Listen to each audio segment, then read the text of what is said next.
প্ৰাথমিক বালিকা বিদ্যালয়লৈ আহিছোঁ। এখন ফুলেশ্বৰী হায়াৰ ছেকেণ্ডেৰী, যিখন স্কুলত মই এতিয়া 7 কোটি টকাৰ এটা বিল্ডিঙো দি আছোঁ। কিন্তু আপোনালোকে নিজে চাওক যে ফুলেশ্বৰী হায়াৰ ছেকেণ্ডেৰী স্কুলখন এতিয়া কমপ্লিটলি পানীত ডুবি আছে। ফুলেশ্বৰী হায়াৰ ছেকেণ্ডেৰী স্কুলখন একেবাৰে শিৱসাগৰ নগৰৰ মাজমজিয়াৰ শিৱদৌলৰ কাষৰ ফুলেশ্বৰী মন্দিৰৰ একদম অৱস্থাটো আপোনালোকে নিজে চাওক। ফুলেশ্বৰী গাৰ্লছ হায়াৰ ছেকেণ্ডেৰী স্কুলৰ মানে আপুনি আৰু পানীটো চব পানীৰ কালাৰটো চাওকচোন, কি এটা লেতেৰা পানী। এতিয়া অসম চৰকাৰে এখন স্কুলৰ কাৰণে কৈছে যে 2 লাখ বা 3 লাখ টকা দিব। মোক কওকচোন যে এখন স্কুল চাফা কৰিবলৈ 2 লাখ বা 3 লাখ টকাৰে সম্ভৱ হ'বনে? এতিয়া আমি ভিতৰলৈ যাম।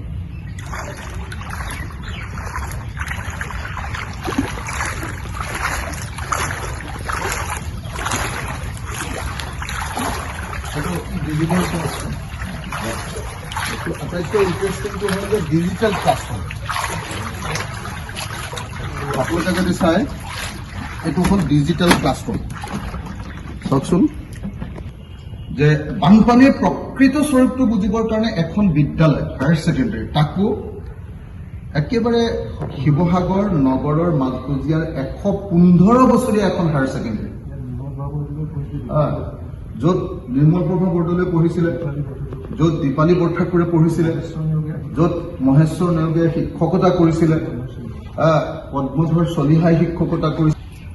এইটো হ'ল ডিজিটেল ৰুম। ডিজিটেল ৰুমৰ আপোনালোকে চাওক, বৰ্ডখনৰ বাহিৰে বাকী চববিলাক এতিয়া পানীত এনেকৈ উপঙি আছে। চকী, টেবুল, মেজ, বাকচ যিমান আছে চববিলাক এতিয়া পানীত উপঙি আছে। এইটো পানী দেখিছে নহয়, এইটো পানীত উপঙি আছে। গতিকে মই ভাবোঁ যে এখন মাৰি দিব। কি কৰিব লাগে আপোনালোকে, পানী কি কৰিব মানে ইয়াত কিমান ওপৰলৈকে পানী উঠিছিল আপোনালোকে নিজে চাওক। এইখন হ'ল আমাৰ 115 বছৰীয়া পুৰণি Phuleswari higher secondary school. Phuleswari higher secondary স্কুলৰ ফুলেশ্বৰী হায়াৰ ছেকেণ্ডেৰী স্কুলৰ 115 বছৰীয়া পুৰণি শিৱসাগৰৰ ঐতিহ্যপূৰ্ণ আৰু অসমৰ ঐতিহ্যপূৰ্ণ এই হায়াৰ ছেকেণ্ডেৰী স্কুলখনত পানী কিমানলৈকে উঠিছিল, যাৰ ফলত ইটোৰ ওপৰত সিটো টেবুল চকী উঠি আছে। এইটো হ'ল শিৱসাগৰ নগৰৰ মাজমজিয়া শিৱদৌলৰ সন্মুখৰ গাৰ্লছ কলেজৰ কাষৰ ফুলেশ্বৰী হায়াৰ ছেকেণ্ডেৰী স্কুলৰ অৱস্থা। চাই যোৱা ভাল হ'ব, সকলোৱে চাই যোৱা ভাল হ'ব। এইটো এটা ৰুম, এখন বাইদেউ বহা, আমাৰ শিক্ষয়িত্ৰী বাইদেউ বহা চকীখন, এইখন বাইদেউ বহা চকীখন। এইটো আমাৰ 115 বছৰীয়া পুৰণি ঐতিহাসিক ফুলেশ্বৰী হায়াৰ ছেকেণ্ডেৰী স্কুল, য'ত দীপালী বৰঠাকুৰে পঢ়িছিলে, য'ত ইয়াত নিৰ্মল প্ৰভা বৰদলৈ বাইদেৱে পঢ়িছিলে, য'ত মহেশ্বৰ নেওগে শিক্ষকতা কৰিছিলে, য'ত পদ্মধৰ চলিহাই শিক্ষকতা কৰিছিলে। সেই ঐতিহাসিক স্কুলখন, যাৰ কাৰণে অৱশ্যে মই 7 কোটি টকাৰ এটা বিল্ডিং দিছোঁ, নতুনকৈ চৰকাৰৰ যিটো 7 কোটি টকীয়া বিল্ডিং তাৰ এটা দিছোঁ, সেইটো হোৱাগৈ নাই। কিন্তু পৰিস্থিতি আজি এই পৰ্যায়ত ওপৰত এইটো পানী আপোনাৰ যদি কয় এখন ডেস্ক বেঞ্চৰ লগত তুলনা কৰি এখন ডেস্ক ইমান ওপৰলৈকে পানী উঠিছে, তাতকৈ আৰু এফুট ওপৰলৈকে পানী উঠিছে। তাতকে বিগত 19 তাৰিখৰ দিনাখনিৰ শিৱসাগৰ সমষ্টিৰ লগতে নাজিৰা সমষ্টিৰ বিভিন্ন প্ৰান্তত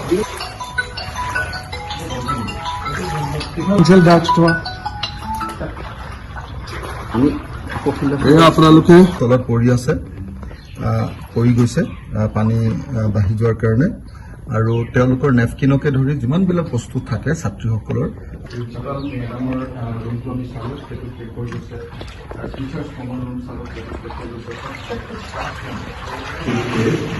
নতুন বিল্ডিংটো বনাব পাৰিব। 3 লাখ টকা এতিয়া দিয়ে। 2 লাখ বা 3 লাখ টকাত আমি কি কৰিম? আমাৰ শিৱসাগৰত যি বানপানী হ'ল, কয়লা মাফিয়া, শিল মাফিয়া আৰু বালি মাফিয়াৰ কাৰণে গোটেই শিৱসাগৰ, চৰাইদেউ আৰু যোৰহাট জিলাখন তছনছ হৈ গ'ল। আজি মই একদম আমাৰ শিৱদৌলৰ কাষতে থকা শিৱদৌল, আমাৰ শিৱসাগৰৰ মূল ঠাই যিটো শিৱদৌলৰ কাষতে থকা শিৱসাগৰ গাৰ্লছ কলেজ পৰিভ্ৰমণ কৰিলোঁ। শিৱসাগৰ গাৰ্লছ কলেজৰ ছায়েন্স ডিপাৰ্টমেণ্টটো পৰিভ্ৰমণ কৰি মই আচৰিত হ'লোঁ যে তাৰ physics department, chemistry department, home science department, চব ডিপাৰ্টমেণ্টবিলাক ধ্বংস হৈ গ'ল। তাৰ পাছত সম্পূৰ্ণৰূপে ধ্বংস হৈ গৈছে তেওঁলোকৰ হোষ্টেলটো। হোষ্টেলৰ ৱাৰ্ডেনৰ ঘৰত সোমালোঁ, হোষ্টেলৰ ষ্টুডেণ্টবিলাকৰ ঘৰত সোমালোঁ, হোষ্টেল ৰুমবিলাকত সোমালোঁ, সেইবিলাকতো দেখা পোৱা গ'ল যে সাংঘাতিক বেয়া অৱস্থা। তাৰ আগতে আকৌ মই সোমালোঁ অসমৰ ঐতিহাসিক এখন ছোৱালী স্কুল, ঐতিহাসিক এখন বালিকা বিদ্যালয়, ফুলেশ্বৰী উচ্চতৰ মাধ্যমিক বালিকা বিদ্যালয়, 115 বছৰ পুৰণি। এইখন এখন ঐতিহাসিক মানে দ্বিতীয় ছোৱালী স্কুল, য'ৰ ৰিজাল্ট 100% ৰিজাল্ট দিয়ে এখন স্কুলে, ফুলেশ্বৰী স্কুল। সেই স্কুলখনটো কমপ্লিটলি শেষ। এটাও ক্লাছৰুম নাই, লাইব্ৰেৰী ৰুম নাই, ডিজিটেল ৰুম নাই। যি ৰুমত, যি ক্লাছৰুম বা আমাৰ হেডমিষ্ট্ৰেছৰ ৰুম, প্ৰিন্সিপালৰ ৰুম, আমাৰ টিচাৰসকলৰ ৰুম, আমাৰ ডিজিটেল ৰুম, আমাৰ লাইব্ৰেৰী ৰুম, সমস্তবিলাকে ধ্বংস হৈ গ'ল। লাইব্ৰেৰী ৰুমটোত কি হৈছে, আপোনাৰ লাইব্ৰেৰী ৰুমটোত আপোনাৰ এটা আলমাৰীত যে 4টা খলপা থাকে, 3টা খলপাৰ কিতাপ পুৰা ধ্বংস হৈ গ'ল। এতিয়া অসমৰ মুখ্যমন্ত্ৰীয়ে কৈছে যে এখন শিক্ষানুষ্ঠানক আমি 2 লাখ 3 লাখকৈ টকা দিম। মই সেইকাৰণে অনুৰোধ কৰিছোঁ যে কাইলৈ অসমৰ মুখ্যমন্ত্ৰী শিৱসাগৰলৈ আহিব আৰু মই শিৱসাগৰত মুখ্যমন্ত্ৰী ডাঙৰীয়াক হাতত ধৰি তেখেতক লগত লৈ কাইলৈ মই ফুলেশ্বৰী হায়াৰ ছেকেণ্ডেৰী স্কুলখন এবাৰ দেখুৱাব খোজোঁ। যে ফুলেশ্বৰী হায়াৰ ছেকেণ্ডেৰী স্কুল টাউনৰ মাজমজিয়াৰ ঐতিহাসিক স্কুলখন, যিখনত পদ্মধৰ চলিহাই পঢ়ুৱাইছিলে, যিখনত আমাৰ মহেশ্বৰ নেওগে পঢ়ুৱাইছিলে, যিখনৰ প্ৰথম 2টা ৰুম এতিয়াও আপোনাৰ দীপালী বৰঠাকুৰ আৰু নিৰ্মল প্ৰভা বৰদলৈৰ নামত আছে, তেওঁলোকে পঢ়িছিলে তাত। সেই স্কুলখন পুৰা ধ্বংসপ্ৰাপ্ত হৈ গ'ল। তো তাত আমি এটা বিল্ডিং দিছোঁ 7 কোটি টকাৰ, কিন্তু সেইটো এতিয়ালৈকে হোৱা নাই। 1 বছৰ, 1.5 বছৰ, 2 বছৰ লাগি যাব।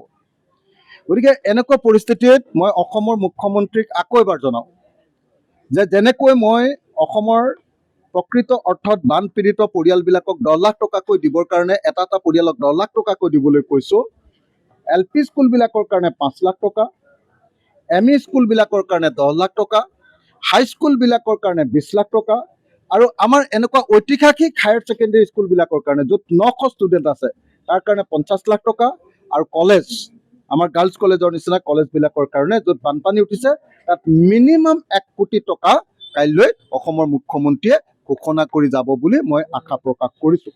সেইকাৰণে আজি মই আপোনালোকক নিমন্ত্ৰণ কৰি আনি অসমৰ মুখ্যমন্ত্ৰীয়ে যাতে কথাটো জানিব পাৰে যে কাইলৈ একদম চাৰ্কিট হাউচৰ ওচৰতে থকা আমাৰ শিৱদৌলৰ কাষতে থকা ফুলেশ্বৰী হায়াৰ ছেকেণ্ডেৰীখন মই তেখেতক দেখুৱাব খোজোঁ। গাৰ্লছ কলেজৰ ছায়েন্স ডিপাৰ্টমেণ্টটো মই তেখেতক দেখুৱাব খোজোঁ, যাতে তেখেতে প্ৰকৃত অৰ্থত শিক্ষানুষ্ঠানৰ কিমান ক্ষতি হৈছে সেইটো বুজি যায়, আৰু যাতে 3 লাখ বা 5 লাখ টকাৰ কথা নকয়, যাতে তেওঁ 2 লাখ 3 লাখ টকা দিম বুলি কৈছে শিক্ষানুষ্ঠানবিলাকক, 2 লাখ 3 লাখ টকা নহয়, যাতে প্ৰকৃত অৰ্থত ক্ষতিপূৰণ দিয়ে। মই বাৰম্বাৰ এটা কথা কৈ আছোঁ, মই আপোনালোকক সদায় অনুৰোধ কৰি আছোঁ সাংবাদিকবিলাকক যে বাৰম্বাৰ এটা কথা প্ৰচাৰ কৰক যে 15,000 টকা নহয়, 25,000 টকাও নহয়, এটা প্ৰকৃত বান পীড়িত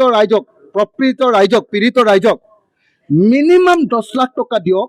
আৰু 10 লাখ টকাটো যদি ৰাজ্য চৰকাৰে একেবাৰতে দিব নোৱাৰে, ওৱান টাইম ফাইনেন্সিয়েল হেল্প হিচাপে দিব নোৱাৰে, তাক 3টা কিস্তি কৰি দিয়ক।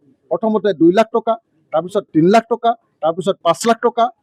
এইটো ক্ষতিপূৰণ দিলেহে, বাকী ক্ষতিপূৰণবিলাক গৰুৰ পৰা কিবা এটা পইচা পাম, গছৰ পৰা কিবা এটা পইচা পাম, ইউটেনচিলৰ কাৰণে কিবা এটা পইচা পাম, সেইটো বেলেগ, সেইটো একদম কম। গতিকে এককালীন সাহায্যটো যদি 10 লাখ টকা নিদিয়ে অসমৰ খিলঞ্জীয়া পৰিয়ালবিলাক নাবাচে। এই কথাটো মই 100 বাৰ কৈও এতিয়ালৈকে ভালকৈ পাব্লিচিটিও পোৱা নাই, আৰু মুখ্যমন্ত্ৰীয়েও কথাটো বুজা নাই। আজি মুখ্যমন্ত্ৰীয়ে মোক 8:30 বজাত হেৰিয়ালৈ মাতিছিলে, এতিয়া 15,000 টকাৰ যিটো পইচা দিয়াৰ সেইটোৰ হেৰিটোলৈ মাতিছিলে মোক ডিজিটেল আলোচনাটোলৈ, মই নগ'লোঁ। কাৰণ 15,000 টকা লৈ কোনো মানুহ এতিয়া কেতিয়াও নিজৰ ঘৰটোকে চাফা কৰিব নোৱাৰে, কোনো পধ্যে নহ'ব 15,000 টকা। গতিকে মই বাৰম্বাৰ কৈ আছোঁ যে এটা এটা পৰিয়ালক 10 লাখ টকাকৈ দিয়ক। মই আশা কৰিম যে আপোনালোকে এই বস্তুটো প্ৰচাৰ কৰিব যে স্কুলখনত কিমান খৰচ কৰিলেহে এতিয়া আকৌ এখন নতুন স্কুল হৈ উঠিব, আকৌ ঘৰখনত কিমান টকা 10 লাখ টকা দিলেহে যে এখন নতুন ঘৰ হৈ উঠিব। এইটো বস্তু বাৰম্বাৰ অসমৰ মুখ্যমন্ত্ৰীয়ে যিদিনাই বুজিব সেইদিনাই অসমীয়া মানুহবিলাকৰ কাৰণে যেনে তেনে থন ধৰি উঠিবৰ কাৰণে সুযোগ হ'ব। নহ'লে কিন্তু এক পিঢ়ি বুলি যে কয়, এক পুৰুষ 25 বছৰ অসমীয়া মানুহ পিছুৱাই যাব। আৰু আজি মই আমাৰ গাৰ্লছ কলেজৰ কাৰণে মোৰ পিনৰ পৰা MLA হিচাপে 5 লাখ টকা এটা সাহায্য দিম ঘৰটো চাফা কৰিবৰ কাৰণে, গাৰ্লছ কলেজখন চাফা কৰিবৰ কাৰণে। আৰু আমাৰ ফুলেশ্বৰী স্কুলৰ কাৰণে 2 লাখ টকা এটা দিম তেখেতসকলৰ স্কুলখন চাফা কৰাৰ প্ৰাথমিক কাম এটা কৰিবৰ কাৰণে। বাকীটো মই চৰকাৰৰ পৰা উলিয়াই দিব লাগিব, মইতো আৰু ইমান বেছিকৈ দিব নোৱাৰোঁ। গতিকে ফুলেশ্বৰী হায়াৰ ছেকেণ্ডেৰী স্কুলৰ কাৰণে মই 2 লাখ টকা আৰু গাৰ্লছ কলেজৰ কাৰণে 5 লাখ টকা এতিয়া মই তেখেতসকলৰ হাতত নগদ তুলি দিম। আৰু আশা কৰোঁ যে এইটো সামান্য সহায়, তথাপি শিৱসাগৰৰ ৰাইজৰ প্ৰতিনিধি হিচাপে মই কৰিব পৰা সহায়টো তেওঁলোকক কৰি যাব খুজিছোঁ। Thank U.